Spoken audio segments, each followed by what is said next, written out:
Bonsoir ou bonjour, je sais pas vraiment. Est-ce que vous nous entendez bien déjà pour commencer? Est-ce qu'on nous voit bien et est-ce qu'on nous entend bien? Hello. Alors, on attend vos petits retours. Est-ce que vous êtes prêts à entendre parler de vampires ce soir? Ah, nickel. Bon, bah, pour commencer, on va peut-être se représenter parce qu'il y a peut-être pas tout le monde qui nous connaît ce soir. Du coup, je vais laisser Jess commencer puisque pour une fois, c'est pas à moi d'avoir la patate chaude puisque c'est moi qui la lance. Mais j'aime pas, là, ça fait 2 fois que vous me dites de me présenter en premier. Je suis personne, c'est clair. Donc, je suis Jess, membre de la sororité, ancien membre de la Bobine Hurlante, avec qui, donc un podcast que j'avais avec Léo, ici présente. Et je fais aussi des critiques pour Fucking Cinéphile. Voilà. Je vais simplifier comme ça. Non, c'est très bien. Léo, C'est parfait. tu veux prendre le relais? Oui, parce que pareil. Donc oui, je suis comme Jess, j'écris pour Fucking Cinéphile. J'ai aussi mon propre site, Léo Yourilo, et à côté de ça, je fais aussi des micro-critiques filmées sur les réseaux sociaux, dont TikTok et Instagram. Et enfin, Judith. Et moi, du coup, j'ai la chaîne YouTube qui s'appelle Demoiselle d'horreur et du même nom, j'ai également une chaîne Twitch toute nouvelle. Voilà. Ah oui, puis je travaille aussi chez Écran Large. Et tu as accessoirement, par procuration, un chien trop mignon. Oui, le chien de la petite chienne de mon frère, effectivement, Nala, voilà, qui est plus connue que moi désormais. C'est ça la fame. Et moi, c'est Mylène, du coup, de la chaîne Welcome to Primetime Beach. Bon, normalement, si vous êtes ici, c'est pas que vous vous êtes perdu, mais bon, on sait jamais. Où je parle du coup de slasher, de nanars et de films d'horreur. Et je suis aussi, je fais partie aussi de la sororité et du podcast Jumpscare. D'ailleurs, je vois qu'ils sont dans le chat et qu'on me surveille. Je suis pas du tout, voilà. Les patrons me surveillent. Pas dire de conneries. Et du coup, on aura Jessica qui va nous rejoindre juste après. Donc, Bon Chic, Bon Genre, qui du coup tient le chic, bien sûr, le blog Bon Chic, Bon Genre, où elle parle de cinéma d'horreur, de féminisme, et où elle fait aussi de superbes entretiens et des interviews. Donc voilà. Allez checker son blog. Je vous mettrai au fur et à mesure les liens de nos différents réseaux. Et donc, du coup, ce soir, on va vous parler d'un film qu'on a, je crois, sans trop m'avancer, tout aimé. Vampire humaniste cherche le suicidaire consentant. D'ailleurs, Léo a présenté une séance hier. Tout à fait, Paris. une avant-première à MK2 Bibliothèque. Comme c'est passé, vous ne pouvez plus y aller, donc tant pis. C'est trop tard. Mais par contre, si pour ceux qui seraient dans le coin, il y a une avant-première ce soir à Montreuil, toujours en présence de la réalisatrice. A priori, ce sera la dernière avant-première vu que le film sort demain. Voilà. C'est ça. Donc là, on va vous parler un peu de nos avis, de ce qu'on a pensé du film. Et puis, dans quelques minutes, la réalisatrice sera là pour répondre à nos questions, mais aussi à vos questions. Donc, n'hésitez pas à les mettre dans le chat. Et puis, à la toute fin, on posera certaines des questions à la réalisatrice.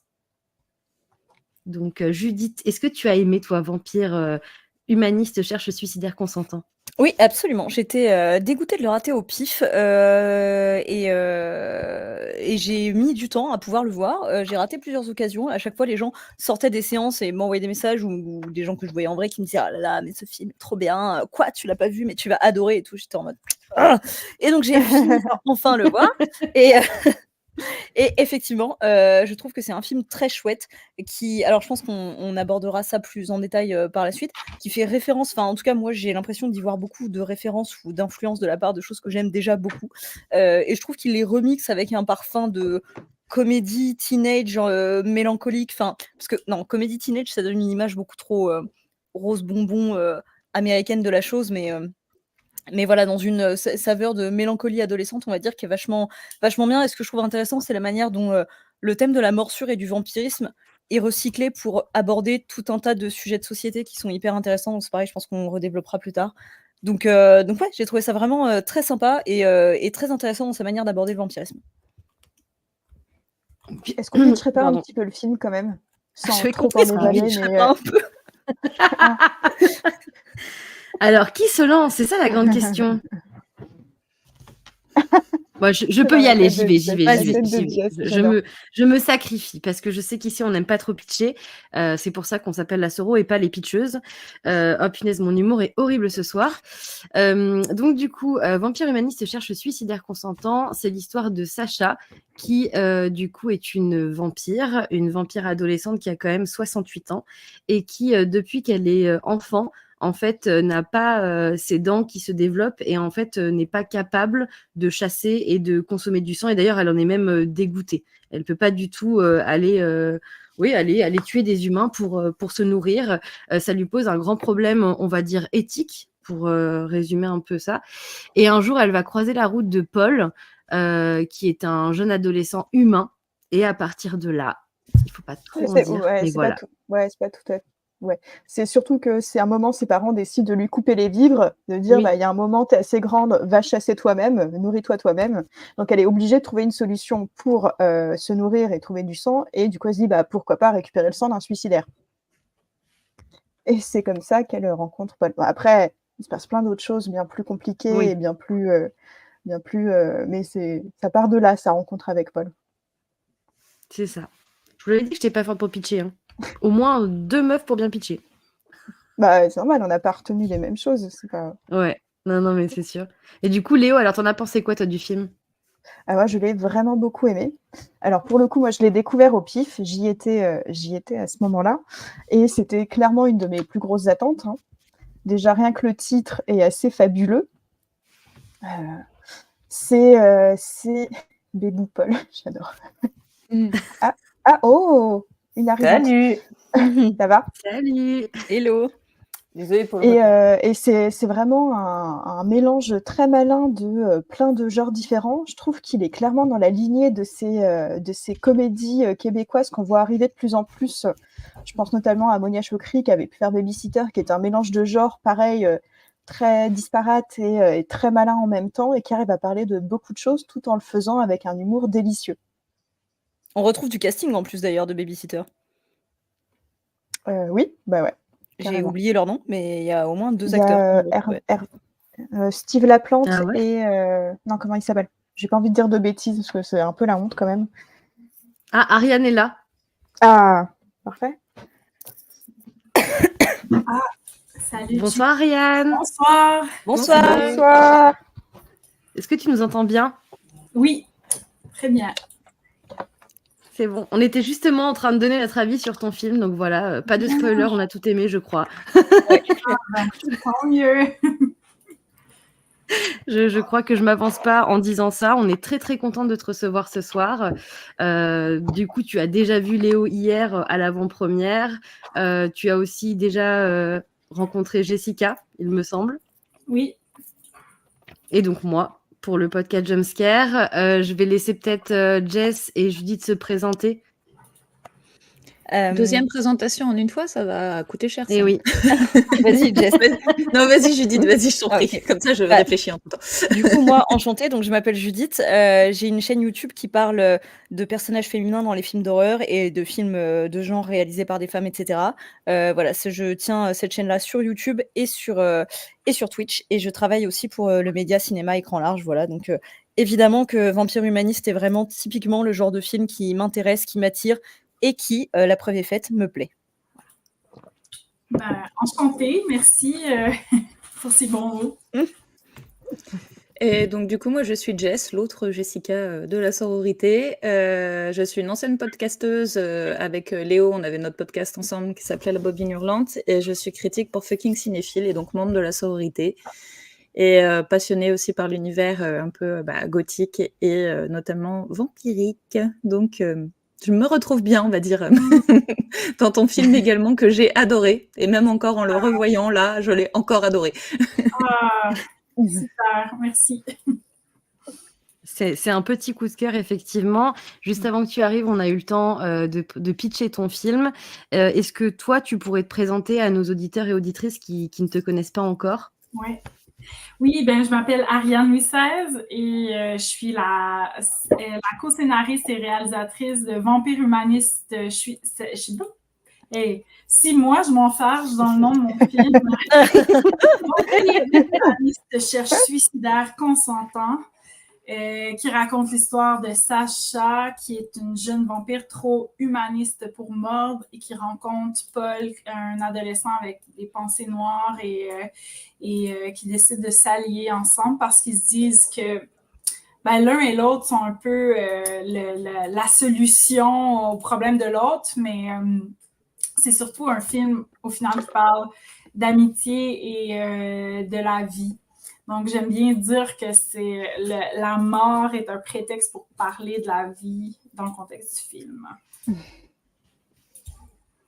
Et c'est très beau. Oui. Avant de réaliser ton long métrage, tu as réalisé plusieurs courts métrages. Est-ce que tu peux nous parler un peu du parcours que tu as fait jusqu'au projet en fait de Vampire humaniste cherche suicidaire consentant? Ouais, je vais essayer de faire une version pas trop longue parce que souvent je pars de mon enfance. Mais dès l'enfance, j'aimais. Bon, je pars d'enfance, désolée. J'aimais écrire puis créer des personnages. Puis à la petite école, j'écrivais des pièces de théâtre que je jouais devant mon école. Donc, ça a toujours fait partie de moi, vouloir raconter des histoires. Et puis, c'est plus tard que j'ai fait connaissance avec le médium du cinéma en tant qu'œuvre d'art et pas juste en tant que divertissement. Et c'est surtout à travers le cinéma de David Lynch, Mulholland Drive, qui est comme la première œuvre qui m'a vraiment, je sais pas, fait ressentir des émotions et autres que ce que j'avais l'habitude de ressentir au cinéma. Et je sais pas, il y a quelque chose qui me parlait dans l'onérisme de sa proposition, mais aussi le côté décalé et peut-être que ça a un peu formé ma façon de filmer moi aussi. Et puis, c'est ça, j'ai réalisé un premier court-métrage qui s'appelle La peau sauvage et c'est pas un film de vampire, mais j'ai fait regarder des films de vampires à mon actrice principale parce que j'avais envie de la diriger comme une vampire. Donc, ça fait longtemps que cette envie-là de jouer avec la figure de vampire m'habite. Puis après, j'ai fait en tout 8 courts-métrages. Et là, Vampire humaniste cherche suicidaire consentant, c'est mon premier long. Ça fait quand même il y a 2 courts-métrages avant, mes 2 derniers courts-métrages, au fond, je sentais vraiment que j'étais prête à passer au long. Et voilà, j'ai décidé de me lancer avec ce film de vampire. Ouais, bravo, c'était une réussite. Du coup, c'est un film que tu as coécrit avec Christine Doyon, Oui. que moi j'ai pu rencontrer hier, qui est une personne très sympathique. Comment s'est passée la collaboration et sur le film? Ouais, c'était vraiment une partie de plaisir d'écrire avec Christine. Moi, je venais d'écrire un long métrage que j'ai décidé de mettre de côté finalement parce que au bout du processus d'écriture, qui est un processus très solitaire, c'est comme si j'avais changé, je sais pas, évolué, puis je savais plus du tout pourquoi je voulais raconter cette histoire-là. Donc, je l'ai mise de côté et puis j'avais besoin en fait de retrouver le plaisir d'écrire. Donc, j'ai décidé de faire une comédie noire de vampire. Puis, Christine, je me disais, si elle écrit avec moi, ça va être encore plus chouette parce que c'est une des personnes les plus drôles que je connaisse, puis elle est super talentueuse. Puis c'est pas nécessairement que je cherchais absolument d'avoir une co-autrice parce que je crois que si elle avait refusé, je l'aurais écrit seule. Mais d'écrire ensemble, ça a vraiment permis d'être un premier public l'une pour l'autre, puis surtout dans la comédie. Je crois que dans mes journées de doute, j'aurais probablement coupé plein de blagues parce que, bon, des fois, on se fait rire nous-mêmes, puis le lendemain, on n'est plus certaine si c'est vraiment drôle. Puis, l'écriture, pour moi, c'est vraiment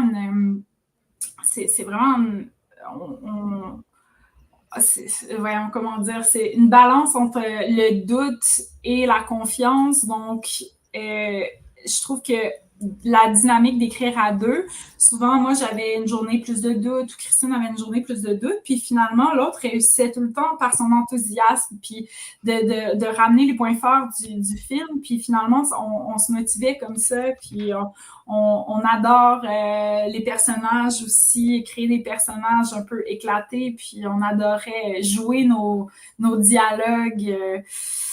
Ouais. C'était vraiment un processus d'écriture à 4 mains, du lundi au vendredi, sur Zoom. On choisissait tout ensemble. Puis ça, c'est vraiment la synergie qu'on a trouvée ensemble. Mais là, en ce moment, j'écris un autre scénario de long métrage que je coécris avec une autre scénariste. Puis elle a dit, oublie ça, moi je peux pas choisir toutes les virgules. Tu sais, ça l'angoissait la façon que j'avais travaillé avec Christine. Donc avec elle, on travaille plus à relais, puis ça fonctionne bien aussi. Donc j'aime bien quand tu trouves parce que la coécriture, ça peut être l'enfer, là, si t'as pas si tu t'écris avec quelqu'un qui soit qui n'a pas la même sensibilité ou qui veut pas dire la même chose, ça peut être créer une œuvre tiède parce que finalement tout le monde fait des compromis. Puis je me trouve chanceuse d'avoir trouvé Christine pour m'accompagner là-dedans, puis éclater l'univers encore plus. Ouais, c'était vraiment cool. Moi, j'avais une question toute simple sur le titre. Parce que c'est vrai que bon, j'arrête pas de parler du film autour de moi. Je saoule tout le monde avec le film depuis quelques semaines, il faut savoir. Et c'est vrai qu'à chaque fois, quand je dis le titre, ça interpelle. Les gens se disent « Oula, qu'est-ce que c'est que ça ?» etc. Et j'imagine que ça n'a pas été évident de chercher un titre parce qu'il faut trouver quelque chose qui puisse représenter un peu l'idée du film. Donc là, c'est très clair, mais du coup, c'est aussi à double tranchant, je pense. Et Oui. du coup, comment ça a été décidé? Qui a décidé? Et comment ça s'est passé? Eh bien, ça s'est passé, la première rencontre avec Christine, avant même d'avoir écrit une première version de scénario, je lui ai raconté mon idée de base, puis à la base, c'était une vampire humaniste qui mettait une petite annonce sur Craigslist qui cherchait, c'était carrément un vampire humaniste, cherche suicidaire consentant, et puis j'ai dit à Christine, mais j'ai pas de titre. Elle dit, ben là, c'est ça, c'est évident. Donc, c'est là, vraiment, depuis notre première rencontre, puis c'est comme si le titre donnait un élan aussi au ton du film, puis je sais pas, ça a comme donné une forme un peu au reste du projet. Puis on a commencé à en parler autour de nous, puis il y avait toujours de fortes réactions positives au titre qui intrigue et qui aussi qui donne quand même le ton du film. Donc, on n'a jamais... au final, c'est ça, c'était pas difficile de trouver ce titre-là, puis on l'a jamais vraiment remis en question. Mis à part peut-être un petit peu avant que le film sorte au Québec, le distributeur m'a quand même dit, il y a le mot suicidaire dans le titre. Ça peut quand même choquer des gens. Puis je me disais, oui, mais c'est quand même le sujet du film. Puis moi, j'avais pas envie de mettre un trigger warning au début parce que je me disais, ça teinte quand même ta lecture du film quand il y a un trigger warning. Puis je suis pour les trigger warnings, mais je me disais, là, le titre est un trigger warning en soi. Et puis je me disais, on veut pas censurer non plus. Puis il y avait quelque chose de quand même ludique dans ce titre-là. Donc, on a décidé de juste le garder. Puis, ouais. Oui, parce que ton titre, comment dire, il contrebalance avec le côté humaniste et consentement. Ouais. Donc, en soi, je pense que ça c'est pas que ça s'annule, on peut pas dire ça, mais en fait, ça met tout de suite les termes forts du film en avant, sans cacher quoi que ce soit. Et je trouve que c'est bien que vous ayez pu garder en fait ce titre-là. Oui.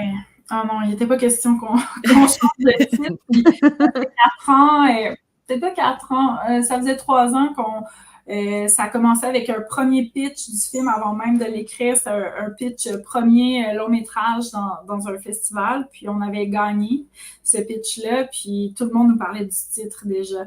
Mais c'est vrai que ça double tranchant par contre parce que moi, je me disais, ça crée des attentes quand même et j'aurais pu faire un film qui, au final, déçoit parce qu'il n'est pas à la hauteur de son titre. Et ben, finalement, peut-être qu'il y en a qui sont déçus, mais en général, c'est pas ça les retours que j'ai, c'est que le film plaît vraiment, donc je crois qu'il est à la hauteur du titre. Mais c'était un pari, c'était vraiment un pari qu'on a décidé d'assumer jusqu'au bout. Un pari qui marche très bien. réussi. Ça met dans le bain direct, en fait. Ouais, exact. Ben, c'est ça qu'on se disait, puis le pitch du film, il est dans le titre, on n'a presque pas besoin de mettre un synopsis en dessous parce que déjà, le titre en soi, on est presque un logline, du moins. C'est ça. Oui, dans le pire des cas, de toute façon, il suscite tellement de curiosité que justement, c'est déjà un titre accrocheur, un peu ovni qui te fait, qui te donne envie. Perso, moi, je sais que ça marche super bien quand j'entends des titres comme ça qui en plus sont trop rares. C'est d'office ce qui va me dire tiens, ça, je vais aller voir quoi. Pareil, moi aussi, j'adore les longs titres, j'adore les titres conceptuels, j'adore quand ça donne tout de suite un ton, puis ça l'intrigue.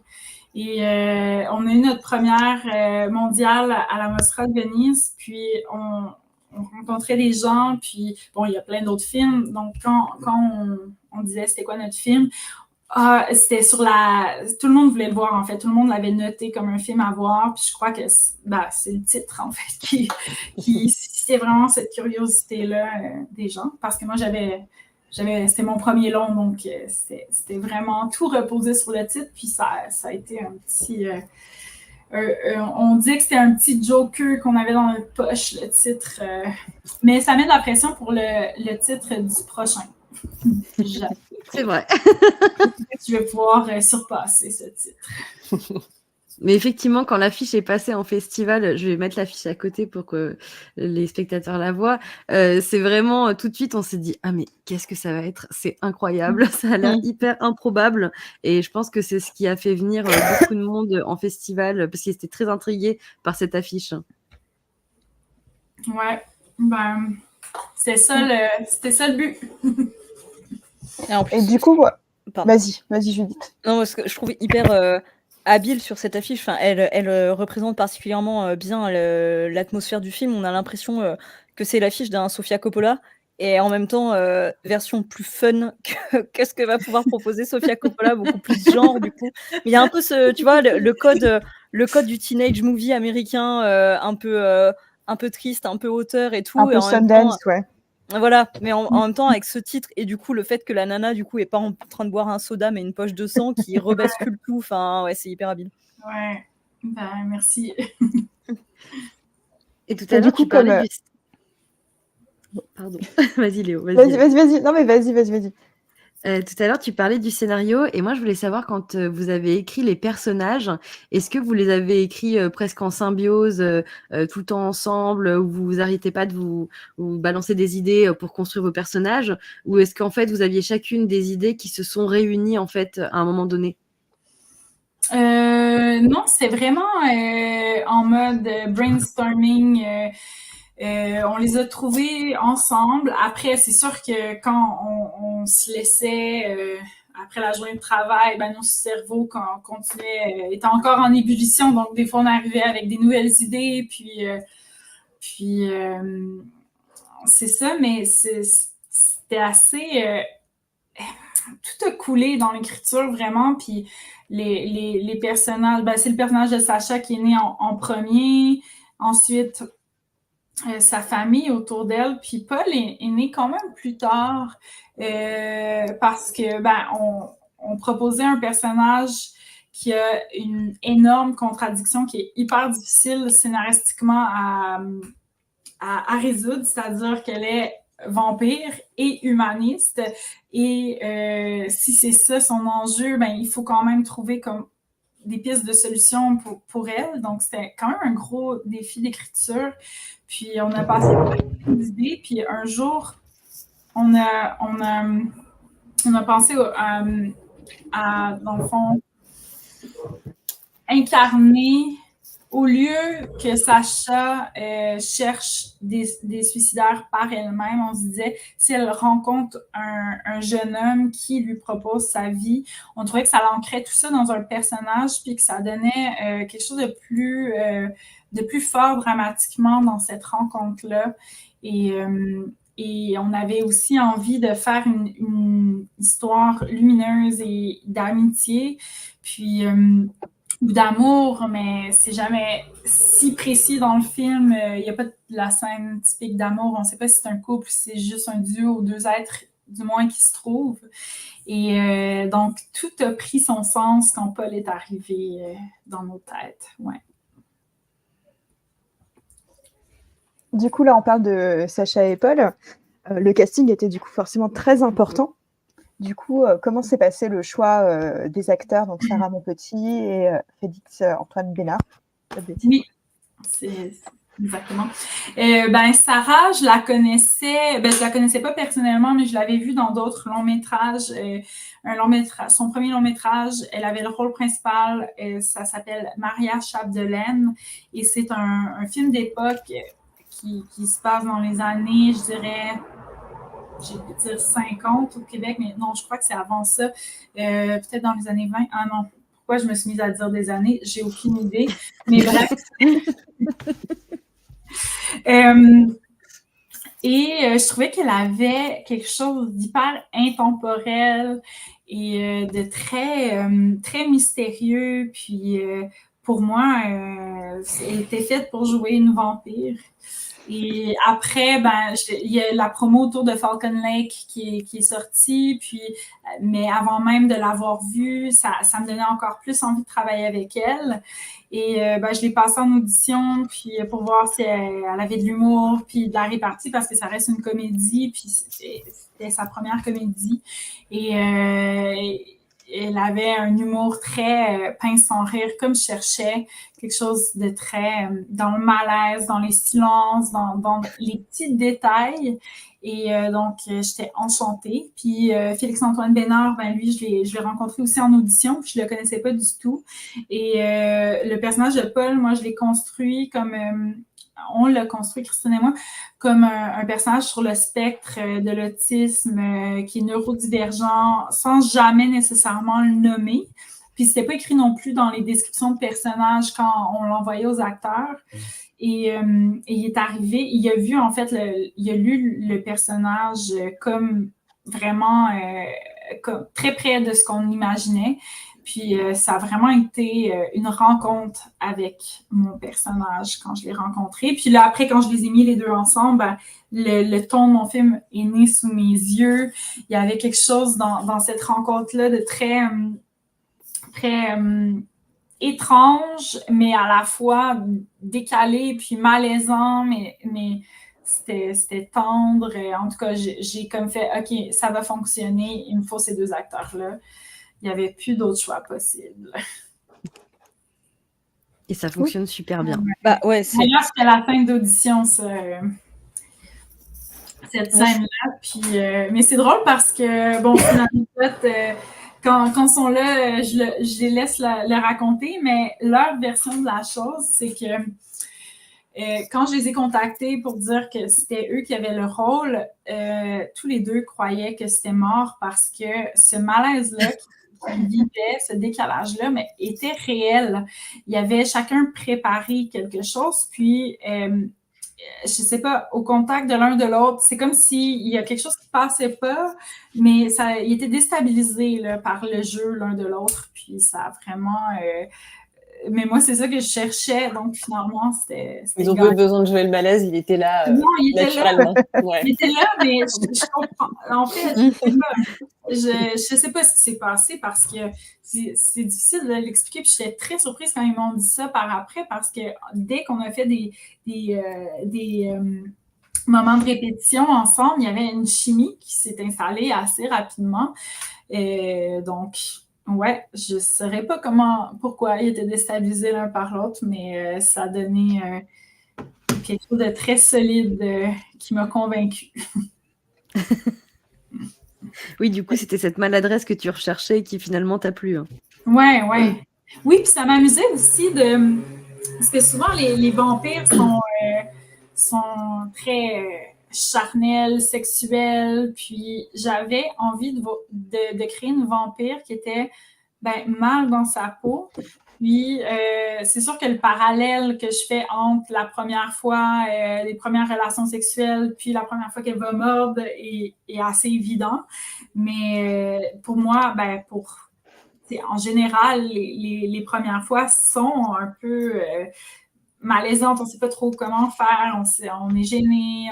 Donc, c'est ce malaise-là que je voulais plutôt incarner dans le personnage de Sacha. Puis je trouvais ça peut-être un peu novateur de voir une vampire qui n'est pas nécessairement hyper dans le désir puis très sexualisée. C'était justement une de mes questions sur le fait que pour le coup, on utilise très souvent le vampire ou même le loup-garou pour parler un petit peu du passage adolescent, adulte, etc., etc. Et c'est justement ce que je trouve assez génial, c'est que là, pour le coup, le jeune homme, il est jamais virilisé en tant que tel, elle est jamais sexualisée, et je me disais, comment tu arrives en fait dans un processus d'écriture à vraiment casser en fait ce code et à ne pas tomber dans ce cliché qui va un petit peu avec ce genre de film, parce que du coup ça en fait vraiment quelque chose d'exclusif, et pourtant c'est d'autant plus savoureux, et c'est très aussi c'est très des fois symbolique ou comment dire de la métaphore, et ça fonctionne incroyablement bien sans jamais qu'il y ait un soupçon qui arrive là-dedans, et je trouve que ça c'est un coup de génie en fait dans les personnages. Merci. Comment on est arrivé à ça? C'était vraiment en abordant le personnage de Sacha comme une adolescente ordinaire. Et c'est tout simplement ça qui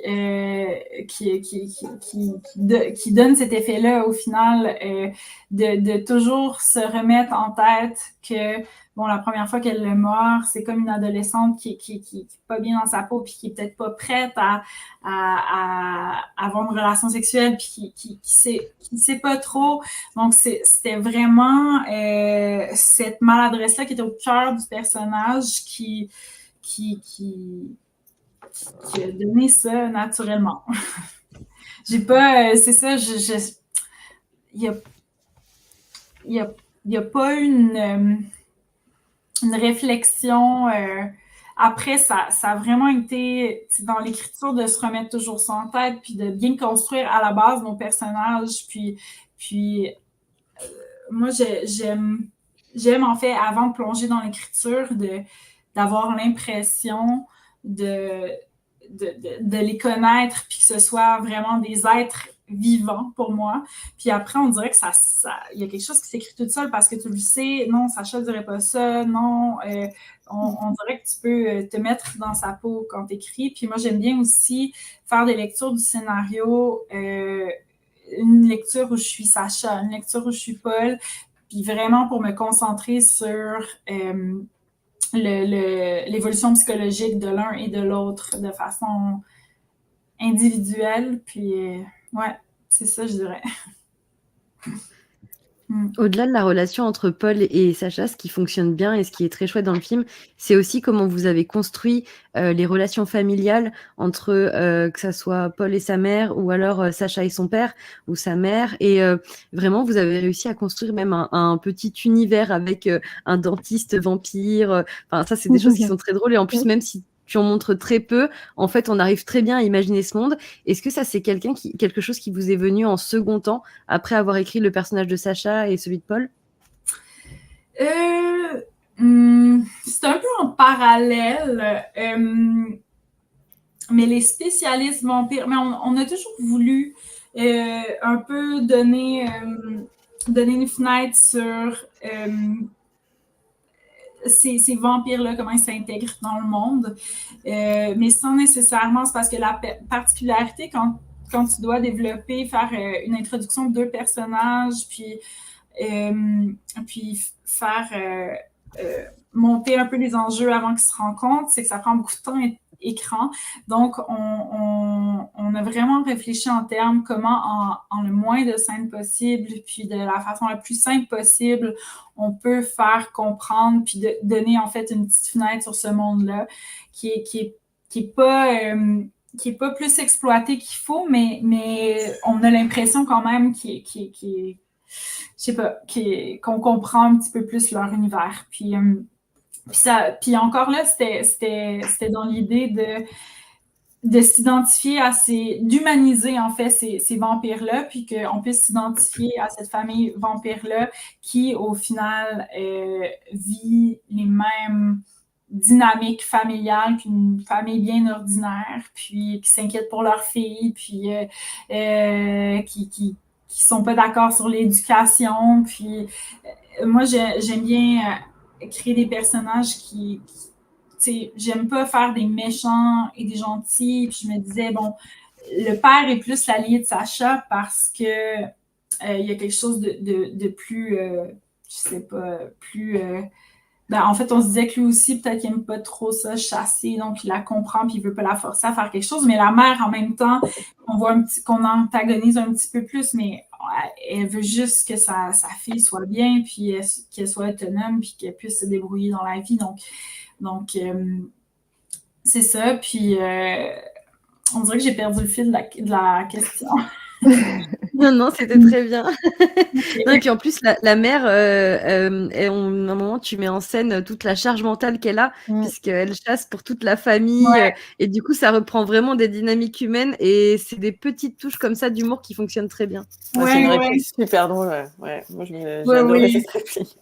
La charge mentale sur la femme vampire, c'est comme chez les humains, quoi.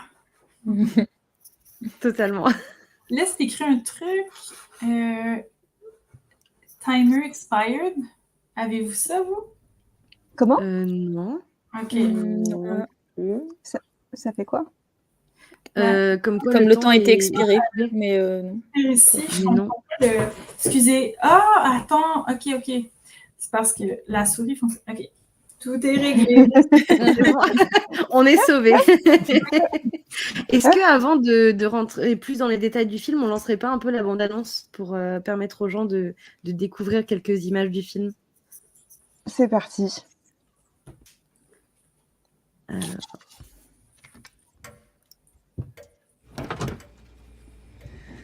Il n'y a plus de pochette. Ouais, je sais, ta mère, il va tantôt. C'est pas vrai que c'est moi qui vais chasser pour tout le monde pendant 200 ans. Quoi, c'est moi qui est allé lundi? Bravo. C'est la compassion de votre fille qui est stimulée quand elle voit des gens mourir. Pas sa faim.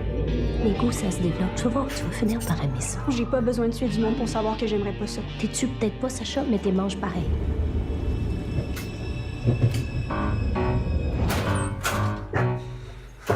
T'as juste à choisir ton préféré. Je vais te l'accrocher puis je vais te montrer comment le vider. Non, merci, j'ai pas faim. Qu'est-ce qui me dit que la prochaine fois, ce sera pas un camarade qui va s'en prendre? Mon fils, c'est pas un meurtrier. Ouais, à part moi-même, je tuerai jamais personne. Moi, j'aime pas la vie. Ça me ferait plaisir de la donner pour une bonne cause. T'as quel âge? 68. En ce cas, t'as vraiment pas l'air de 68 ans. Y a pas quelque chose que t'aimerais faire? Hein? Une dernière volonté.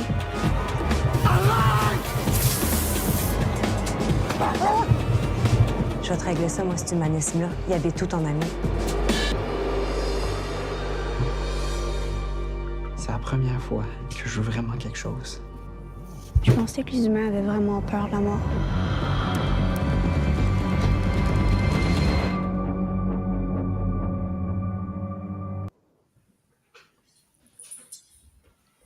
Et Ça voilà, faisait longtemps que quelques j'avais images. pas vu la bande-annonce. Et bien, hein?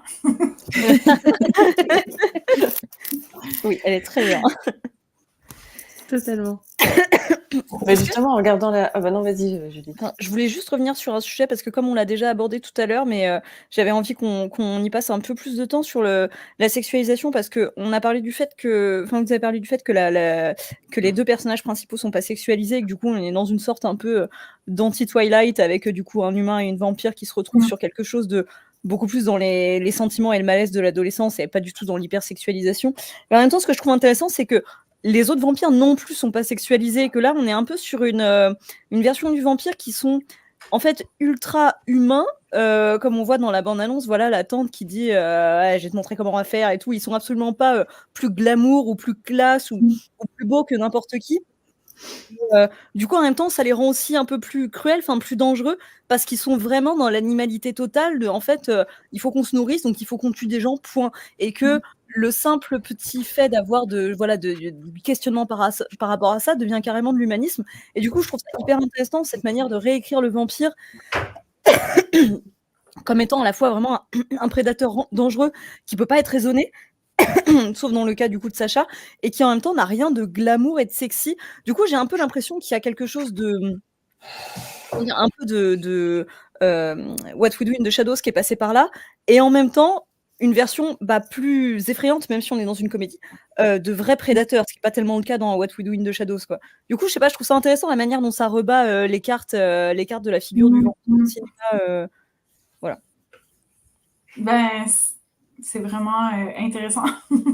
Mais c'est fou parce que parfois, c'est difficile de réintellectualiser son propre travail. Puis là, j'adore quand quelqu'un comme toi, comme tu viens de le faire, me dit ce que tu as vu là-dedans. Puis je me dis, ouais, c'est tout à fait ça. Mais après, tu le dis mieux que moi, peut-être. Mais, non, mais après, c'est normal. Hein. Après, c'est comme on dit tout le temps, les réalisateurs et les réalisatrices, la meilleure manière qu'ils ont de parler de leur sujet, c'est de faire le film. C'est pas tellement de l'analyser par la suite. Donc voilà, mais j'avais envie de faire cette remarque parce que voilà, je trouve ça très intéressant comme manière de reconcevoir le vampire. Quoi. Oui, puis il y a quelque chose aussi chez Sacha, c'est surtout la violence et qui la dérange. Mais il y a aussi le fait qu'elle se dit ma vie ne vaut pas plus que celle des gens que je tuerais, donc pourquoi je tuerais des gens, je suis aussi bien de mourir, donc elle en vient à elle-même peut-être vouloir mourir avant d'avoir l'idée de tuer des gens consentants, mais dans ce côté très animal et surtout représenté par la cousine, qui a quelque chose de très très violent dans la façon qu'elle tue les gens, ben c'est surtout ça qui vient la confronter. Puis ouais, c'est elle, c'est ça qu'elle réfute. Puis dans la solution qu'elle trouve, mais je veux pas en parler trop parce que ça spoil la fin, mais c'est au fond, c'est d'attraper les gens qui sont presque... Non, je veux pas en parler. J'en parle. Non, il y a trop de gens. On va pas se spoiler, ouais. En fait, c'est de rendre la mort un peu plus dans un cycle naturel, de l'attraper au moment où c'est plus naturel. Je vais dire ça comme ça de façon sérieuse. C'est un questionnement qui avait aussi déjà été un peu posé dans des séries type True Blood, qui est pas toujours très bien, mais du coup, c'est vrai que c'est intéressant de continuer le questionnement sur comment intégrer le vampire dans la vie normale. Dans la citoyenneté même. Ouais. Mais justement, dans ce que disait Judith, dans la continuité, en fait, on en avait déjà parlé, mais moi, ce que je trouve en fait que la famille vampire est aussi très humaine, parce que, en fait, elle tue des êtres vivants comme nous, humains. Nous tuons quand même beaucoup d'êtres vivants pour les manger, sans trop questionner, en fait. Enfin, de plus en plus, on le questionne, mais ça reste quand même très ancré chez nous et on n'a pas très envie de se poser ces questions-là, malgré ce qu'on peut savoir par ailleurs. Donc moi, c'est vraiment ça qui m'a interpellée dans le film. J'ai trouvé que c'était hyper bien retranscrit ce conflit que Sacha a, sachant qu'en plus elle peut vraiment pas faire sans, alors que nous, en vrai, on pourrait faire sans. Donc bon, il y a aussi ces différences-là, mais du coup, ouais, je sais pas si tu y as pensé comme ça directement ou si tu voulais en parler après. Mais...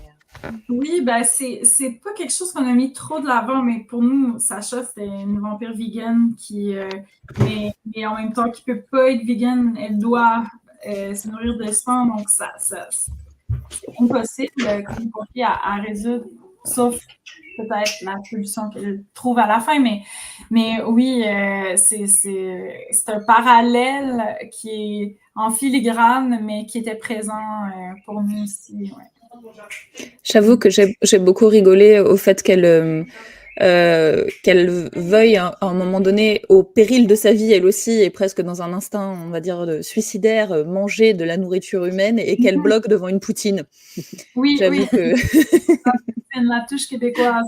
Mais oui, puis on se disait, ben, c'est ça, à un moment, elle se dit, ben, je vais pas tuer quelqu'un non consentant. Ben, je vais pas tuer quelqu'un, puis j'ai plus de nourriture, puis personne me nourrit, donc je vais peut-être... Et puis, en même temps, il y a ce côté-là d'elle qui est elle teste ses limites, elle veut être une humaine et ça serait plus simple, sa vie, en fait, si elle était une humaine. Puis ça a l'air bon de la poutine. Puis il y a toute l'expérience humaine qu'elle veut vivre à travers ça. Puis en même temps, ben, c'est un geste suicidaire parce qu'elle va peut-être mourir. En tout cas, c'est ça, ça peut être très dangereux pour un vampire de manger de la nourriture humaine. Donc, on se disait, quoi de mieux qu'un suicide par poutine? Par poutine. Ce moment, il est intéressant parce qu'elle questionne les règles de sa condition, en fait. On dirait même qu'elle se demande, est-ce que vraiment je suis un vampire? Allez, je tente, j'y vais. Est-ce que ça va vraiment me faire quelque chose? C'est vraiment intéressant comme basculement. Parce que peut-être que c'est simplement des règles que les parents disent aux petits vampires pour leur faire peur, mais de génération en génération, ces règles-là se transmettent, puis au final, peut-être que c'est pas vrai du tout. Peut-être que, je sais pas, ils ont un goût du sang, mais qu'ils pourraient très bien manger de la poutine aussi. On sait pas. Ouais. Mais d'ailleurs, cette scène-là de la poutine, c'est une petite scène hommage à ma source d'inspiration, c'était Under the Skin.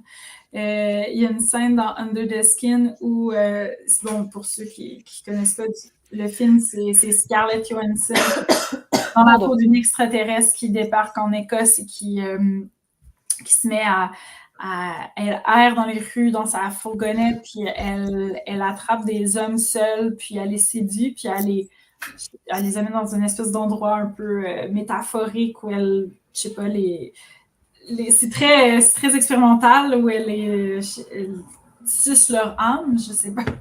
Enfin, puis il y a un moment où elle se met à ressentir des émotions humaines.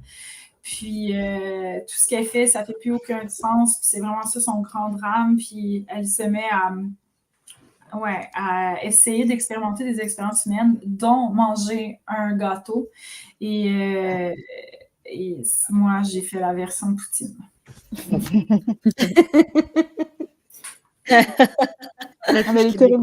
C'est ma scène préférée d'Under the Skin et je me demandais si c'était lié ou pas. Et quand j'ai vu que c'était finalement lié, je suis dit waouh! Ouais, c'est lié. Puis, c'est un film que je donnais en référence à Sarah, puis elle s'en est beaucoup inspirée pour essayer d'incarner une figure qui était non humaine et qui se met à ressentir des émotions d'humain. Donc, ouais, c'est un film important pour moi, Under the Skin. Et puisqu'on en est sur les inspirations, enfin sur les influences, est-ce que, parce que du coup, je vois que quelqu'un en parle dans le chat, et c'est vrai que moi, la scène qu'on a vue en photo tout à l'heure, où ils écoutent tous les deux une chanson dans la chambre de Sacha, pour moi, ça ressemblait vraiment beaucoup, et c'est très positif, à la rencontre de la vampire et du jeune homme dans A Girl Walks Home Alone at Night, de Anna Julia Mirpour. Et du coup, je me demandais aussi si c'était inspiré, enfin si c'était un hommage, parce qu'en tout cas, moi, j'y voyais vraiment c'est pas une sorte de réécriture de cette scène-là, quoi. Eh ben oui. Eh ben oui. Mais c'est une scène là dans A Girl Walk Home Alone at Night, la scène du vinyle, comme qui m'a coupé le souffle. Et c'est une sorte d'hommage. Après, j'ai vraiment essayé, je voulais pas juste... c'est mes 2 scènes un petit peu plus assumées hommage, mais je voulais vraiment la réinventer, puis je voulais pas juste reproduire la scène qui était parfaite telle qu'elle était dans ce film, mais mon film est quand même différent au niveau du ton, donc moi, je voulais... Le jeu, c'était vraiment ben, pour Paul, de demander à Sacha, ce serait quoi, toi, ta dernière chanson avant de mourir? Je trouvais que ça donnait un nouveau souffle à cette réinterprétation de la scène. Puis c'est une scène qu'on a vraiment beaucoup travaillé les 3 ensemble. Puis je leur ai dit, partez avec la chanson, essayez de trouver comment votre personnage bouge. Puis je voulais vraiment comme découper, parce qu'une scène comme ça, un long plan séquence sur la chanson en entier, ça peut être hyper long. Et donc, c'était important de bien la chorégraphier puis de bien trouver les petits pivots. Puis, un coup de génie, c'est Félix-Antoine qui joue Paul qui m'a dit, il m'est revenu à la prochaine répétition en disant, moi, je pense que mon personnage, lui, il est sur les beats de drum parce que c'est quelqu'un de très analytique, puis donc très mathématique, puis lui, calcule, c'est ça qui l'emporte, qui l'entraîne. Et ça a donné quelque chose de tellement intéressant, le contraste entre lui et Sacha, de la manière qu'elle bouge. Ouais, c'est une scène. Puis quand on l'a tourné, il y a eu un silence après sur le plateau, puis tout le monde venait me voir, les techniciens et techniciennes, en me disant hey, merci, ça faisait longtemps que j'avais pas vécu quelque chose comme ça en tournage.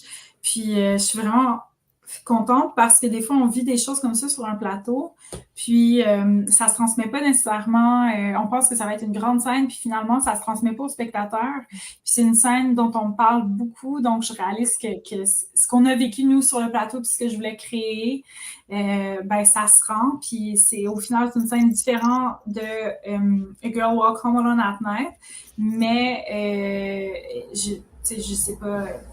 C'est un chef-d'œuvre, là, cette scène dans le film d'Anna Ellie Ernaux, mais je sens qu'en tout cas, du moins, c'est une scène qui démarre dans mon film. Ouais, c'est Et la scène, en plus, avec Sacha et Paul, justement, cette scène-là, de l'écoute de Emotions, elle est hallucinante, même au niveau du travail des lumières. Moi, j'ai trouvé ça vraiment dingue. C'est hyper discret, mais il y a juste des variations, un peu comme s'ils prenaient les reflets d'une boule à facettes qui changent un peu de couleur derrière. Et je trouve ça dingue. Et je sais que j'avance peut-être un petit peu par rapport aux questions qu'on avait préparées, mais techniquement, avec ton Ingé Light et ton DOP, je me demande comment vous avez procédé pour justement cette scène-là au niveau de la lumière. Ben, on a fait des tests en test caméra pour essayer de trouver, bon, c'était quoi les couleurs qu'on voulait, puis un peu, c'était quoi le pattern qui allait se répéter, puis parce que moi, ça m'angoissait un petit peu de faire ça parce que j'aime bien créer des petites bulles où on a accès au fort intérieur du personnage par la lumière ou par la conception sonore, mais j'aurais pu vite tomber dans quelque chose de trop pop, trop vidéoclip, puis j'avais pas le goût non plus de basculer là-dedans. Donc, je voulais rester dans quelque chose d'hyper intimiste. Et donc, c'était un dosage vraiment à trouver ensemble. Puis, quand on l'a tourné, on a quand même passé, je crois, 3 heures d'éclairage pour trouver cette danse-là. Et avant même de faire venir les comédiens sur le plateau, c'était précis dans ma tête à quel moment je voulais que le jeu de lumière commence, puis je voulais que ce soit graduel, en tout cas, c'était tout un truc de timing, donc ça a été pensé à l'avance, ça a été préparé pendant 3 heures sur le plateau, puis après, de prise en prise, j'ajustais tout le temps un petit peu des trucs au niveau du timing, puis après, en colorisation de l'image, on a aussi ajouté une petite couche, on a un petit peu magnifié le truc, mais donc, c'est une grosse collaboration. C'est vrai que les couleurs et les jeux de lumière, c'est l'une des forces du long métrage, parce que tu arrives très vite à nous emmener dans le monde onirique de Paul et Sacha. En plus, tu nous transportes dans une nuit qui à la fois est très très courte et qui a l'air de pas avoir de fin. Et ça, c'est vraiment un point fort du film. Est-ce que tu t'es inspiré de films comme Heathers ou encore d'autres teenage movies en fait pour en fait le ton de ton film dans ces moments-là? Ben, j'en ai pas revisité, mais à l'adolescence, j'aimais beaucoup les films de coming of age, indie américain, Juno, Little Miss Sunshine, Garden State, Harold et Maude aussi. Désolée, il y a un klaxon, je sais pas si vous entendez. C'est pas de mon côté. Mais puis c'est pas des films que j'ai revus, donc en fait, je pense que ça fait partie de mon imaginaire, ça a bâti une partie de mon imaginaire. Donc oui, c'est inspiré, mais je suis pas retournée les revoir, mais y replonger pour le film. Ça a juste forgé un petit peu ma façon peut-être de bâtir ces personnages-là. Puis ce que j'aime particulièrement dans ces films-là, c'est que c'est souvent une rencontre d'êtres qui se sentent complètement à part et qui brisent un peu leur solitude. Donc, c'est cette structure-là que je reprends totalement, mais de façon instinctive, je dirais.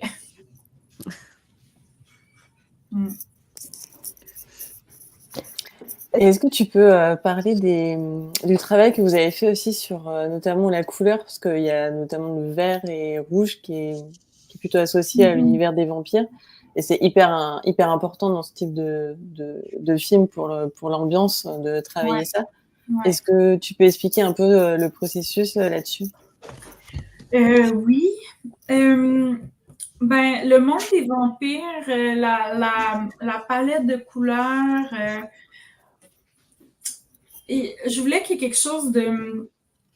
Je voulais que ce soit très, très coloré, mais en même temps, pas des couleurs trop saturées, parce que je voulais qu'il y ait quelque chose d'un peu éphémère dans l'image, puis dans les couleurs. Puis ben, le rouge et le vert, c'est quand même deux couleurs qui se contrastent très bien, puis qui sont souvent dans les films de vampires, en fait. Donc, c'est vraiment en créant notre mood board, puis en s'inspirant de plein d'éléments. En fait, je voulais faire à la fois m'inspirer de ces films de vampires-là qui sont précurseurs,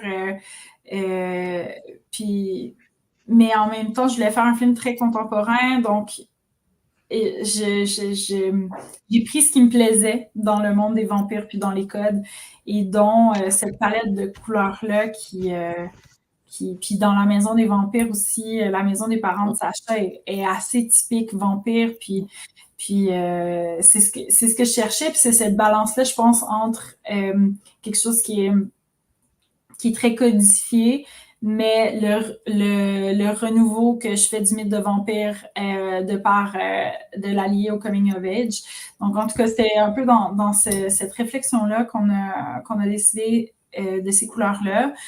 Et bon, le rouge, c'est sanguin, je veux dire, de façon très, très premier degré. Puis il y a quelque chose de très charnel dans cette couleur-là, puis qui faisait que Sacha détonnait un petit peu dans ce monde-là.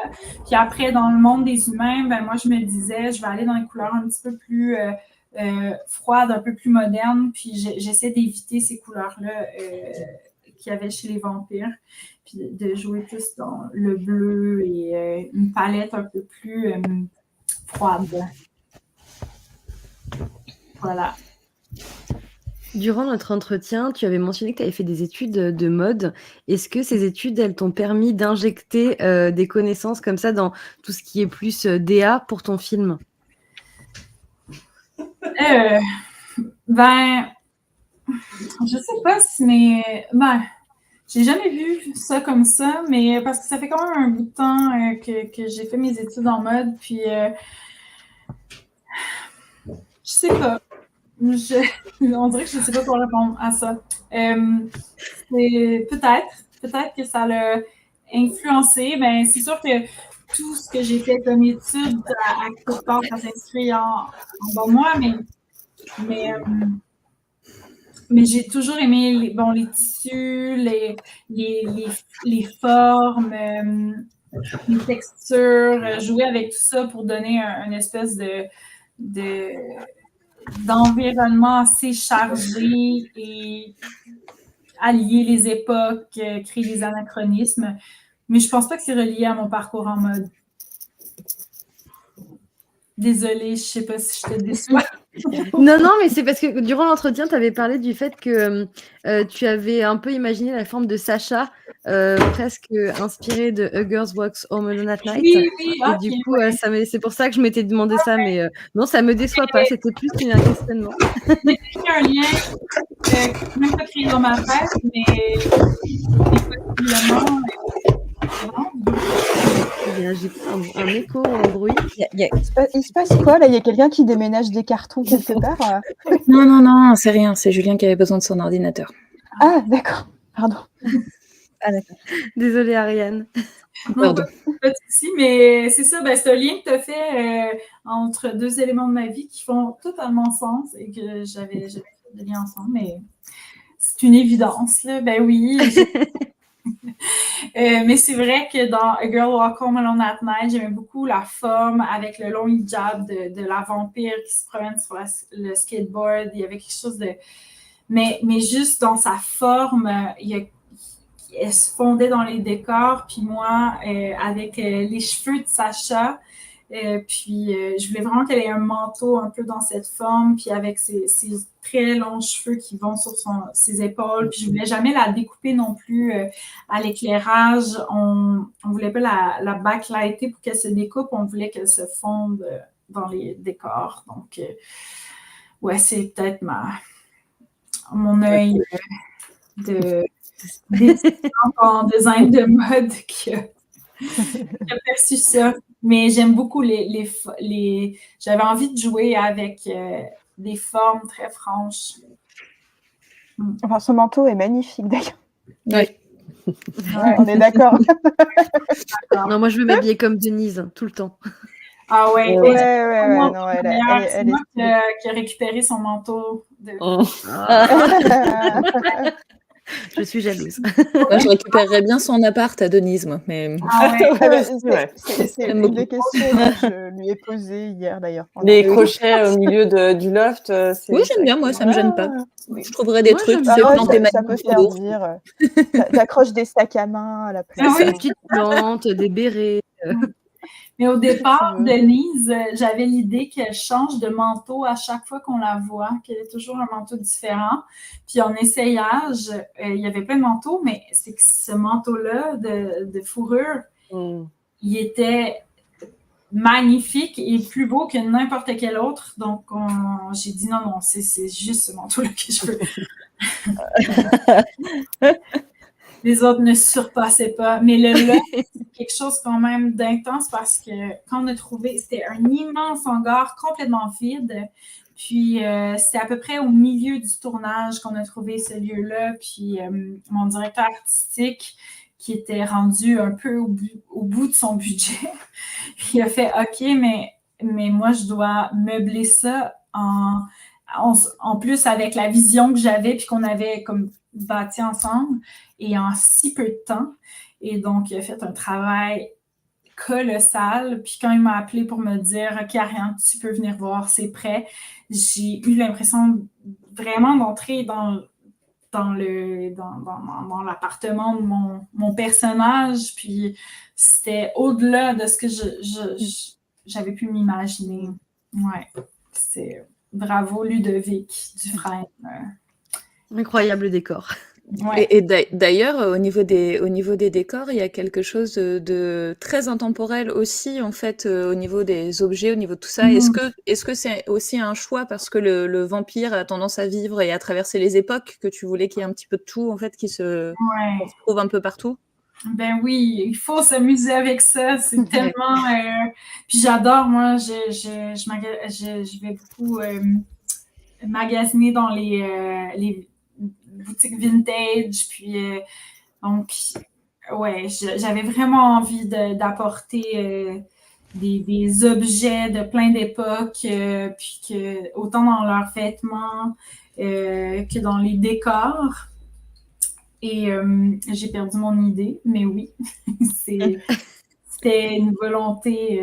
Ouais. Le film Only Lovers Left Alive, c'est quand même une référence qui venait souvent pour moi au niveau de la direction artistique parce que je trouve ça magnifique. Ça cadre complètement avec ce que j'avais en tête, donc c'était quand même une référence commune qu'on avait. Peut-être que ça me reviendra. J'avais un complément de réponse, mais ça reviendra peut-être. Et je trouve que ça se voit aussi dans le choix de la musique. On en discutait hier en entretien, mais Emotions de Brenda Lee a ce côté un petit peu désuet, un petit peu qui correspond pas à l'époque, au moment du film, et qui montre que le vampire vit plus longtemps et du coup. Oui, puis c'était ça mon intention aussi. Je voulais, tu sais, Sacha, c'est quand même une dame de 68 ans. Donc, je voulais quand même que ça transparaisse dans ses goûts musicaux, puis dans des petits détails. Parce que oui, je l'ai bâti comme une adolescence normale, mais ça fait quand même 68 ans qu'elle existe. Donc, pour moi, je me disais qu'elle avait un retard de développement, mais qu'elle était chargée de toutes ces histoires-là, puis de tout ce bagage culturel-là quand même. Ouais. Moi, j'ai une dernière question, mais qui s'éloigne un petit peu du film, mais qui pose un regard plus global sur le cinéma québécois. Nous, alors des films qu'on reçoit du Québec jusqu'en France, on a eu pas mal de films qui hybrident cinéma de genre avec plein d'autres choses. Je pense à Falcon Lake, je pense à Babysitter, et à chaque fois de réalisatrices. Est-ce que tu as l'impression qu'il y a un espèce de bouillonnement autour du cinéma de genre au Québec et qui serait peut-être un petit peu plus féminin? Je crois que oui. Dernièrement, il y a aussi le film Les Chambres Rouges de Pascal Plante qui est sorti en France, puis qui propose quelque chose de quand même alternatif et de genre et avec un personnage féminin fort. Mais d'ailleurs, j'étais consultante au scénario sur sur ce film. Je vais le noter parce que je trouve que c'est une grande réussite, donc je me flatte un peu. Mais c'est vrai qu'en ce moment, il y a un bouillonnement de films réalisés par des femmes et il y a de films de genre aussi. Donc oui, je crois que il y a quelque chose qui s'ouvre, puis je trouve ça vraiment encourageant, puis je trouve ça vraiment, en fait, encourageant pour notre cinéma et aussi pour les jeunes réalisatrices parce que avec des exemples de films qui fonctionnent, qui proposent des univers plus éclatés puis qui mélangent les genres, ben ça fait que les gouvernements les financeurs sont moins frileux à aller dans ce sens-là d'œuvres qui se démarquent. Puis au Québec, il y a aussi eu je dirais, peut-être entre 7 et 5 ans, je ne suis pas sûre trop, mais une nouvelle loi de parité où les producteurs, à partir de ce moment-là, ne pouvaient plus proposer 2 projets d'hommes. Donc, à chaque demande de financement, tu as un maximum de 2 projets, mais un de ces 2 projets-là devait absolument être réalisé par une femme.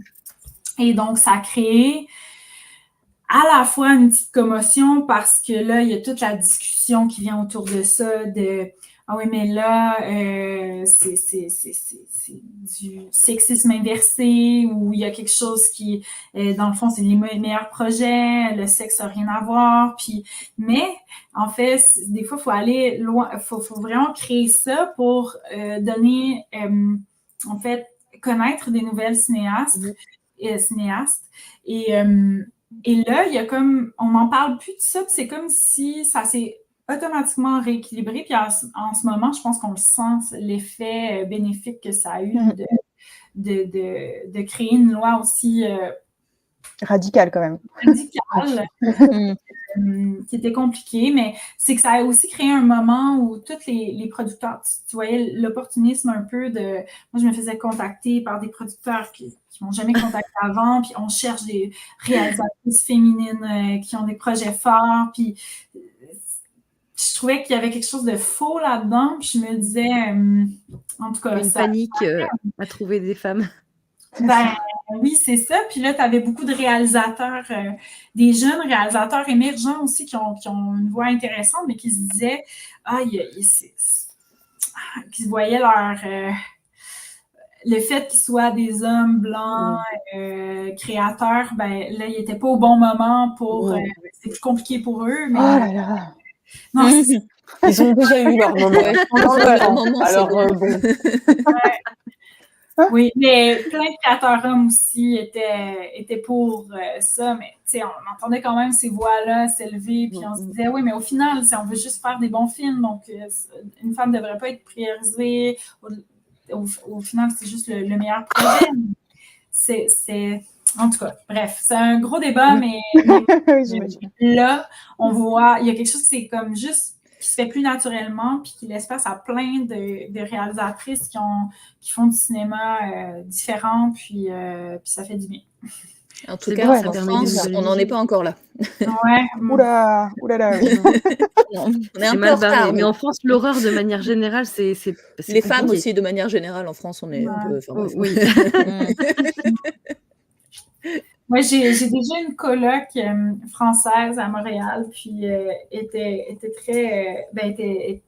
très féministe, et ça fait quand même, je sais pas, peut-être 15 ans de ça, et elle se sentait tellement, elle se sentait plus différente dans ses opinions, elle sentait plus que c'était extrême ce qu'elle pensait, puis bon, elle retournait en France, puis là, je sais pas comment ça s'est passé, mais enfin, c'est ça qu'elle me racontait, qu'il y avait vraiment quelque chose de plus macho qui était très ancré. Mais moi, ça me réjouit quand même de faire une entrevue avec vous, puis qu'il y a la sororité, je me dis, bon, c'est pas, il y a des gens quand même hyper, ça donne espoir qu'il y a quelque chose qui va bouger, là. Puis aussi avec les dernières sorties au César, et bon, là, je me rappelle plus du nom de l'actrice, mais tout ça, il y a comme tous ces gens qui se font dénoncer là, puis bon. Judith Godrèche, j'imagine. Ouais, mais enfin, il y a comme un ras-le-bol, puis peut-être ça arrive à retardement un petit peu chez vous, mais il y a puis j'ai l'impression qu'il y a quand même quelque chose qui bouge. Je sais pas, qu'est-ce que vous en pensez, trouvez-vous? Ouais, lentement. En fait, le problème, c'est qu'à chaque fois qu'il y a du progrès, il y a toujours un backlash derrière qui donne l'impression qu'en fait, on fait 2 pas en avant, 1 pas en arrière, et qu'en fait, plus on progresse, plus en même temps, les personnes qui souhaiteraient ne pas voir ce progrès se passer, se renforcent aussi de leur côté. Donc bon, il y a le sentiment d'impasse un petit peu. Mais on va déménager au Canada, c'est pas grave. Oui. Moi, ça me va. Non, mais après, on arrive pour manger de la poutine. Oui. Mais... Non, mais j'ai de la famille à Ottawa, vous en faites pas, à un moment donné, on va débarquer et puis ce sera très bien. Moi, je viens de Gatineau, qui est juste c'est à côté d'Ottawa, en fait. Donc, ah, d'accord. Trop bien. Je saurai si un jour je passe. Ouais. Je te fais signe. On va prendre quelques questions du chat, et justement, on a quelqu'un qui nous a demandé si en 2024, c'était pas compliqué de trouver des financements pour un film de vampire. Eh bien, en complément de réponse à ce qu'on vient de dire, étrangement, non. Moi, j'ai habituellement, comment ça fonctionne au Québec, en tout cas, du moins au Québec, je ne sais pas en France si c'est compliqué, j'ai l'impression que c'est plus compliqué. Mais au Québec, je me suis fait financer par nos 2 institutions principales du premier coup. Et ça, c'est quand même rare. Donc, moi, j'étais certaine, comme c'est mon premier long métrage, c'est un film de vampire ouais, c'est ça. Pour toutes ces raisons-là, je me disais, bon, je vais me faire dire non, mais je vais me faire dire que mon scénario est bon parce qu'il est bon. Puis là, on va me dire redépose, mais change telle affaire, telle affaire. Donc, je pensais pas tourner tout de suite, mais finalement, les gens voulaient le voir. Donc, je crois que c'est peut-être, il y a quelque chose qui s'ouvre depuis, bon, c'est multifactoriel, mais peut-être que la Palme d'Or de Julia Ducournau, puis le fait qu'il y a de plus en plus de films de genre qu'on voit dans des grands festivals généralistes, amène des sauts de succès. Et après, il faut que ton scénario soit bon aussi. C'est pas parce que tu fais un film de genre que ça va être un succès, mais je pense que si tu construis un univers où tes personnages sont attachants, puis que ça fonctionne, sont très enclins à financer du cinéma qui se démarque parce que ça fonctionne en ce moment, puis c'est quand même à la mode aussi, donc ouais, je pense que c'est moins dur qu'avant. Et t'aimerais, toi, après, revenir dans le cinéma de genre pour un futur projet? Oui, j'aimerais bien, mais j'aime beaucoup mélanger les genres, donc je crois qu'il va toujours avoir ça dans mon cinéma. Après, je pense que j'ai fait mon film de vampire. Peut-être qu'un jour, je vais avoir un autre flash pour un film de vampire, mais je me suis fait proposer dernièrement des scénarios de vampires, puis j'étais comme, je sais pas. Une trilogie, peut-être. Ouais, je sais pas non plus. Comme, j'ai d'autres choses à dire, puis ça, c'était ce film-là qui est sorti comme ça, puis il y a des vampires. Mais là, mon prochain film, je sais pas si c'est un film de genre, c'est un drame, mais il y a quand même beaucoup d'humour dedans, donc puis c'est sûr qu'il va y avoir une part d'onirisme, puis un côté décalé, mais le drame sera un petit peu plus de l'avant qu'avec Vampire. Mais oui, le genre m'intéresse encore. Ouais, un projet à la fois, mais en fait, ce que j'aime surtout, c'est l'étrangeté, puis les personnages qui sont un peu en marge, puis qui sont en quête identitaire et qui explorent leurs limites et les limites des autres. On nous demande aussi, comment tu as envisagé le traitement de la violence, finalement assez peu graphique, mais malgré tout efficace dans son surgissement dans le cadre? Oui, j'avais pas envie justement de montrer l'horreur pour 2 raisons. Premièrement, je suis pas une grande fan du gore. J'aime pas, j'avais pas envie que les gens doivent se cacher les yeux, puis parce que moi, ça me parle pas ce type de violence montrée à l'écran. Et aussi parce que je trouve qu'il y a quelque chose de presque plus angoissant de ne pas voir et de l'entendre et de suggérer des choses. Je trouve que ça fait plus appel à notre imagination. Des fois, notre imagination est pire que ce qu'on pourrait montrer. Donc, je trouve qu'il y a un exercice plus intéressant. Et donc, c'était ça mon choix et mon traitement de la violence. Puis moi, un des films qui me fait le plus peur au monde, c'est Funny Games de Haneke. Puis on voit absolument rien, mais c'est terrifiant. Donc, ouais, c'est ça. Et parce que les acteurs sont très très bons aussi, ça joue aussi sur un casting qui est très bon. Ah ouais, c'est sûr. Ouais. Et on a aussi dans les questions, est-ce qu'il y a une scène post-générique à ton film? C'est marrant comme question. Oui, improbable. Dans quel sens? C'est si vraiment il y en a une ou si j'avais pensé à une scène post-générique. On dirait que je comprends pas. Je pense que la personne demande s'il y en a vraiment une, mais si jamais tu as pensé à une scène post-générique, ça peut être intéressant de le savoir aussi. Mais en fait, il y en a pas. Donc, si la question c'est est-ce que je peux partir pendant le générique? Oui.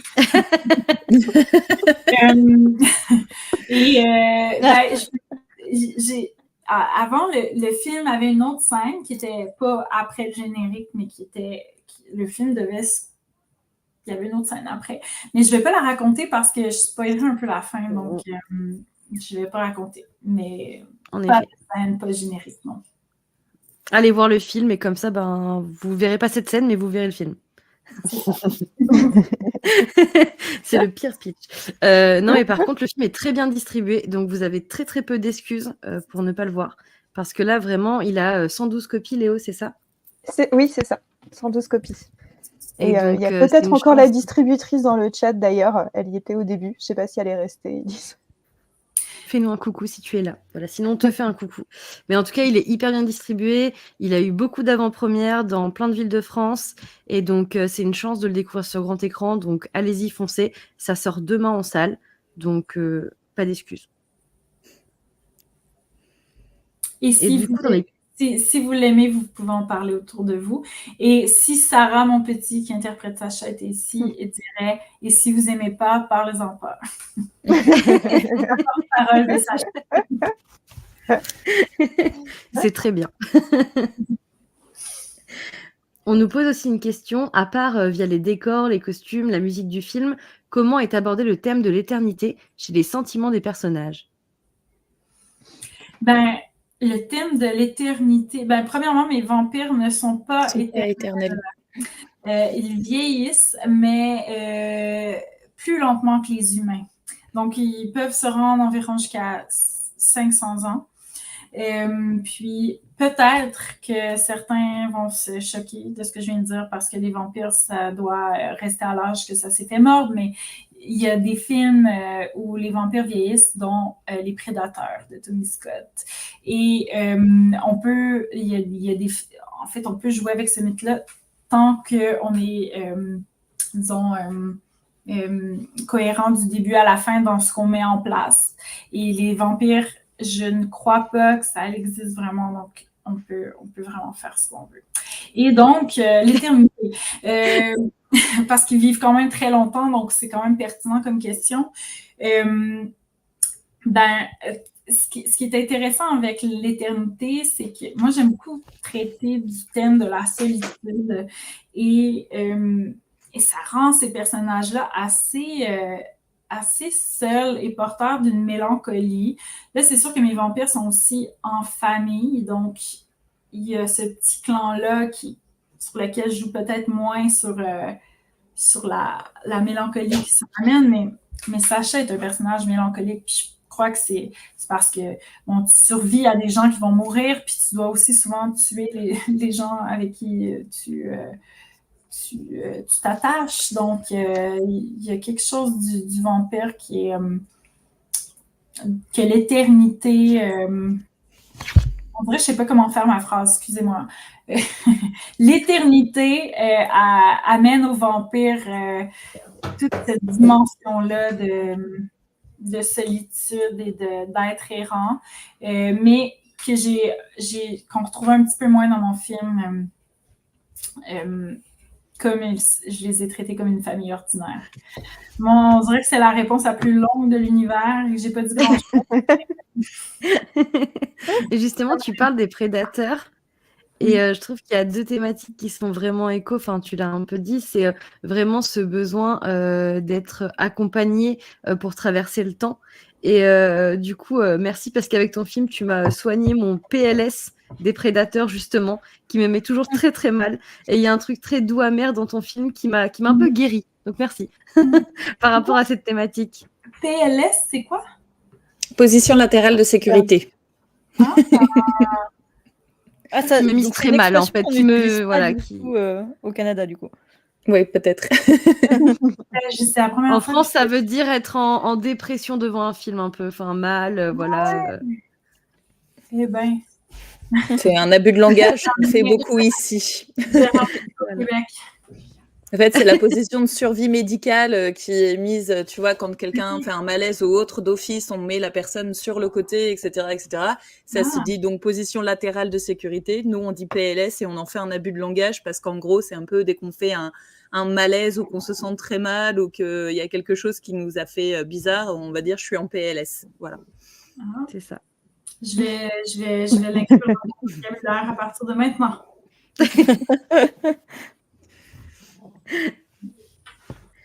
Je regarde si on a quelques questions en plus.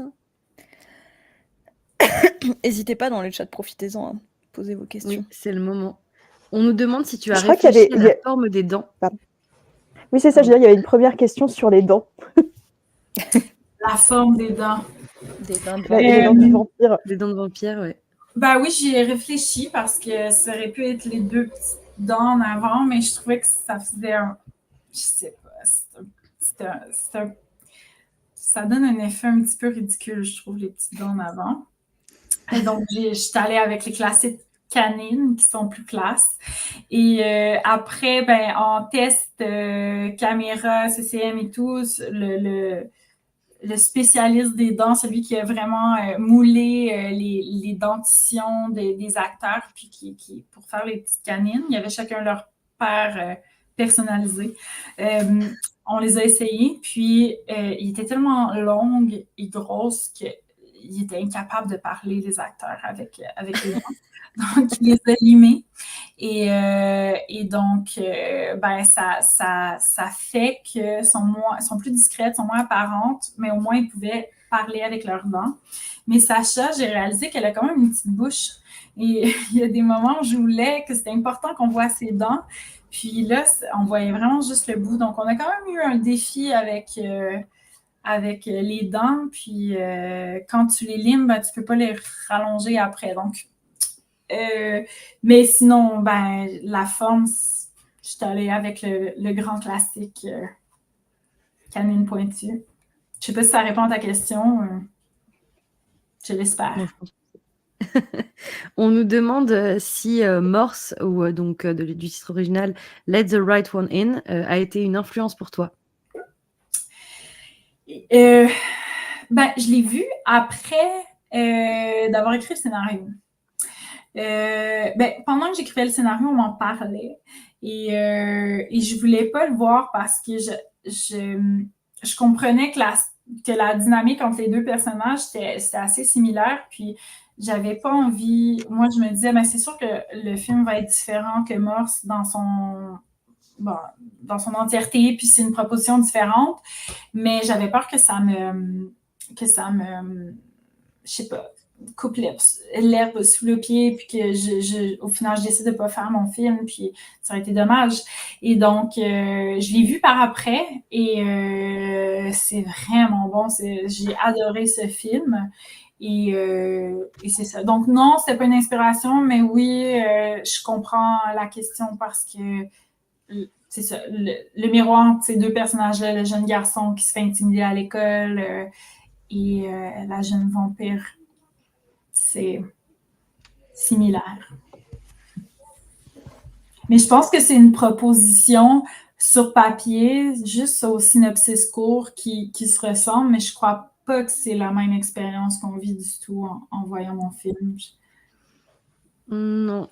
Moi, je confirme que non, ouais. Oui, non, c'est pas le même genre. Non, du tout. On n'en dira pas plus pour pas forcément spoiler, mais voilà, non, c'est pas du tout... C'est pas du tout la même expérience. Profitez-en si vous voulez poser encore quelques petites questions. Si, il y a une question sur la distribution Oui, sur la DVD distribution. Blu-ray. Ah oui, je l'ai pas mais vu. je pense que c'est... parce que je pense pas que... Oui, effectivement, on nous demande si le film sera distribué en DVD ou Blu-ray. C'est dans les intentions. C'est plus une question pour le distributeur, mais je lui ai demandé justement cette semaine parce que ça s'était hyper bien vendu au Québec. Puis il m'a dit que c'était dans les intentions, mais je ne sais pas plus. Donc, alors, du coup, j'ai... Ouais. Ben, j'allais dire, une question... si vous suivez Wayna Pitch sur Instagram ou on le saura, la ouais. page de Vampire, on va vous tenir au courant, c'est promis. Il est sorti Du quand coup, d'ailleurs? genre- Excusez-moi, j'ai plus en tête. Il est sorti quand en salle au Canada? Le vendredi 13 octobre. Ah oui, donc ça fait un moment, ouais. Waouh! Ça, c'est classe. Et Ouais. en même temps que le show de Taylor Swift au cinéma. Oh. Et Ça, c'est compliqué. ça, c'était compliqué. Puis quand j'étais en tournée d'avant-première, ben des fois, j'étais sur la salle collée de Taylor Swift, puis j'entendais son concert. Petit concert de 3 heures. Ouais. Donc, on croyait que c'était la date idéale, vendredi 13 octobre, quoi de mieux, mais on aurait dû choisir une autre date. C'est vrai que le Eras Tour, c'est compliqué. Même n'importe quel film face à Taylor Swift, c'est compliqué. Ouais. Et là, mon film sort en France, pas en même temps que Dune, mais pas loin. Mais j'espère. Il a passé ses premières semaines, je pense, Dune. Oui, là, il a bien, Parfait. Ça va laisser de la place pour ton film. Je pense que ça ira quand même. Ouais, on y croit, on y croit. On y croit. Et Élise nous dit que normalement, oui, il y aura donc DVD Blu-ray et c'est Wena Pitch, a priori, qui éditerait eux-mêmes. Super. D'accord. Mais du coup, j'ai une petite question, mais qui est juste pour moi, mais peut-être qu'Élise aura la réponse. Est-ce que la BO va sortir en vinyle? Toujours la question. Ah, c'est toujours ma question. La question vinyle. La réponse, je ne sais pas, mais mon compositeur musical m'a écrit hier que la BO sortait la semaine prochaine. Et je lui ai demandé des détails. Je n'ai pas les détails. Il m'a dit que c'est avec un label allemand. Mais je ne sais pas, d'après moi, ça va être sur les plateformes. Est-ce qu'il va y avoir... J'ai pas d'autres détails. Et même chose, je vous tiendrai au courant sur nos plateformes. Mais elle sera disponible d'une quelconque manière la semaine prochaine, ce qui est assez réjouissant. Ouais. Ça, c'est cool. Super. C'est sûr que le vinyle, ce serait malade. Ce serait vraiment cool. Je croise les doigts. J'ai besoin de ce vinyle. Voilà. Je vais essayer. Sinon, t'inquiète, Mylène va lancer le crowdfunding spécialisé sur du vinyle. C'est ma question à chaque fois que j'aime bien une BO. Est-ce que ça sort en vinyle? Voilà. On nous pose une petite question. Est-ce qu'il est possible de se procurer un t-shirt du film? Ben, ça, c'est pour Élise. Ouais, je suis censée en récupérer un, parce qu'elle n'en avait pas hier. Non, c'est ça. Je sais qu'il y en avait les salles en ont reçu, mais quelques-uns. Au Québec, ils est en vente, mais a priori, c'était pas prévu qu'ils soient en vente en France. Mais j'ai aussi, c'est une question que j'ai posée au distributeur la semaine passée, puis j'ai dit, moi, je pense qu'il y aurait une demande. Et voilà, donc à suivre. Peut-être que s'il y a de la demande... ça va être... Bon, allez-y, demandez tous un t-shirt. Allez, on veut des goodies. Mais non, mais en plus, sur un t-shirt noir comme ça doit... Moi, j'ai pas vu. Ça serait trop chouette. Il est hyper mignon, en plus. Ouais. C'est moi qui l'ai dessiné aussi. Oh. Mais attends, j'ai trop pas vu le bien. t-shirt. Moi, il est où? J'en veux. C'est où? Je sais pas où trouver le visuel du t-shirt. Bon, je chercherai. Je l'ai pas avec moi. Je l'ai pas sous la main, le visuel. J'avais en hoodie avant, en capuche. Puis je le portais souvent parce qu'il était hyper confortable. J'étais très fière. Et là, mon amoureux me dit, est-ce que tu crois qu'un groupe de musique porte leur propre t-shirt? Oui. Ah ouais. J'aime de le porter. Il y a un point. Oh, pourquoi pas? Oui, et les groupes de musique, ils portent aussi leur propre t-shirt, surtout quand ils en font des nouveaux et qui sont super cool au niveau du look. Ouais. Quand on est dans le métal, ça se fait.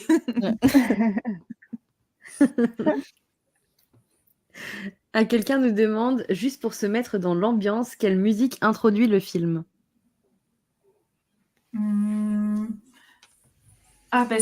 C'est une musique composée pour le film qui va sortir la semaine prochaine. Donc, c'est vraiment de la composition. Puis, la deuxième chanson, c'est Hiver numéro 1 de Vivaldi. Et sinon, le reste, c'est de la composition, sauf Brenda Lee. Et Dracula Yeye.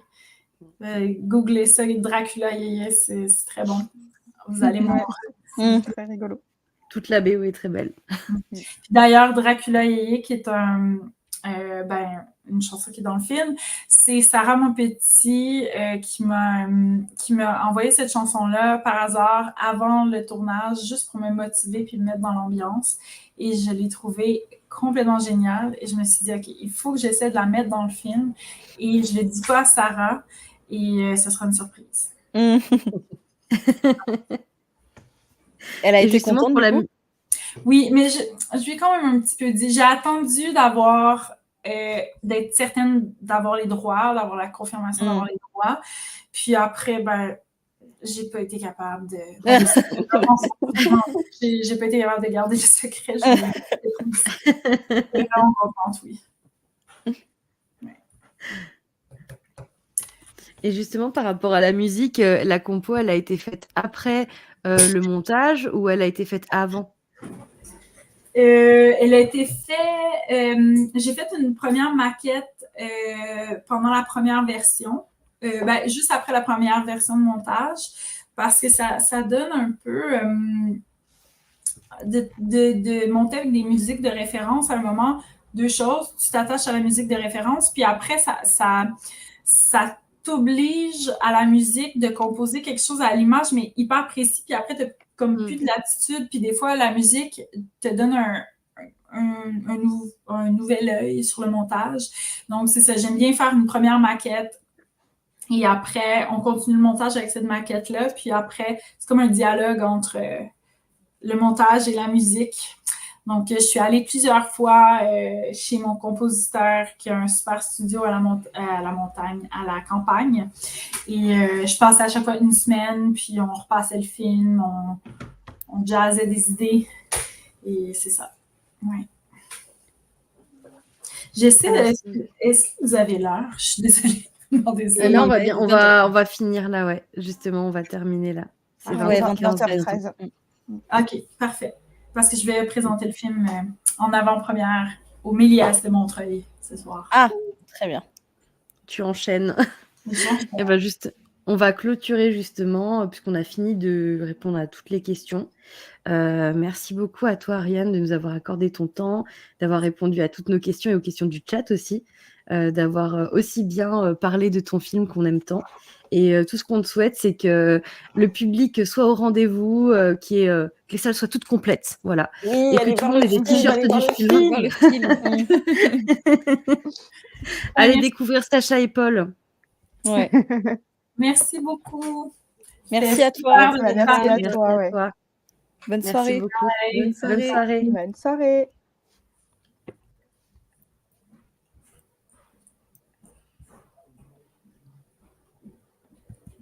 Je sais pas comment partir. On est toujours en direct là, par contre, non? Attends, je coupe le direct. Ça n'a pas fait le switch.